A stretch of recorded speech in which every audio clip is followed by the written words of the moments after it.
Operation tiger वरून दिल्लीमध्ये सध्या राजकीय घडामोडींना वेग आलेला आहे आणि असं असताना इकडे परभणीमध्ये खासदार संजय जाधव यांच्या घरासमोर शुकशुकाट पाहायला मिळतोय।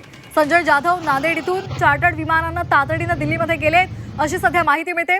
खासदार संजय जाधव यांचे सुरक्षा रक्षक आणि ड्रायव्हर सुद्धा परभणीमध्येच आहेत असं सुद्धा कळतंय।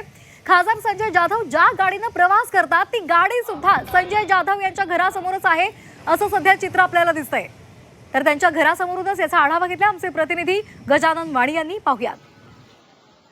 ऑपरेशन टायगरवरून आता राजकीय घडामोडींना चांगलाच वेग आल्याचं पाहायला मिळते। दिल्लीमध्ये संपूर्ण ह्या राजकीय घडामोडी सध्या घडताना पाहायला मिळतात आणि त्यानंतर आता परभणीचे खासदार संजय जाधव देखील हे रात्री नांदेडवरून चार्टर विमानाने तातडीने दिल्लीकडे रवाना झाल्याची माहिती समोर आलेली आहे आणि त्यानंतर आता ते त्यांच्या मी घरासमोरची परिस्थिती बघताय। त्यांचं संजय जाधव यांचं हे परभणीतील निवासस्थान आहे। त्या संपूर्ण निवासस्थानासमोर आता आपल्याला शुकशुकाट असल्याचं पाहायला मिळते। ऑपरेशन टायगरवरून मागील अनेक दिवसापासून परभणीचे खासदार संजय जाधव हे शिंदे गटात जाणार असल्याची चर्चा सुरू होती।